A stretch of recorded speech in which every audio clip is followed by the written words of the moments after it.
Big boss ഇന്നും മൂലദിനമായതുകൊണ്ട് അത്ത ഇടാനായിട്ട് ഒരുപാട് പൂക്കൾ കൊടുത്തിരിക്കുകയാണ്. അങ്ങനെ അനീഷിൻ്റെ നേതൃത്വത്തിലാണ് ഇന്നും അത്ത ഇടുന്നത്. നല്ല സ്ക്വയർ രീതിയിലുള്ള അത്തമാണ് അനീഷ് അത് ഡിസൈൻ ചെയ്തത്. ഗാർഡൻ ഏരിയയിലായതുകൊണ്ട് നല്ല വെയിലും ഉണ്ട്.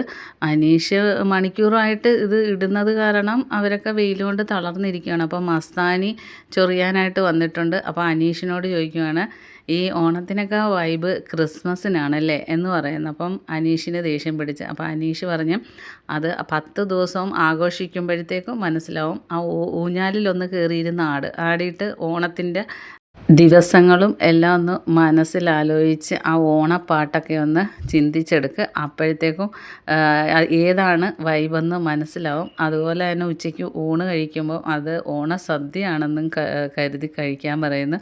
പിന്നെ മസ്താനി ഒന്നും മിണ്ടുന്നില്ല. പിന്നെ എല്ലാവരും കൂടെ അത്തപ്പൂവൊക്കെ ഇട്ട് വളരെ സന്തോഷത്തോടെ സെൽഫിയൊക്കെ എടുക്കുവാണ്. എങ്കിലും മുഴുവൻ കണ്ടസ്റ്റൻസ് ഇല്ലായിരുന്നു. അവർ കിച്ചൺ വർക്കും വെസൽ ക്ലീനിങ്ങും ഒക്കെ ആയിട്ട് അവർ ബിഗ് ബോസിനകത്തായിരുന്നു. അക്ബർ, ഷാനവാസ്, ഒണിയൻ സാബു, സാമോൻ, അങ്ങനെ കുറച്ച് പേരേ ഉണ്ടായിരുന്നുള്ളൂ. അങ്ങനെ ബാക്കി അപ്ഡേറ്റുമായിട്ട് നമുക്ക് വീണ്ടും കാണാം. എൻ്റെ ചാനലിനൊന്ന് സബ്സ്ക്രൈബ് ചെയ്യണേ കൂട്ടുകാരെ.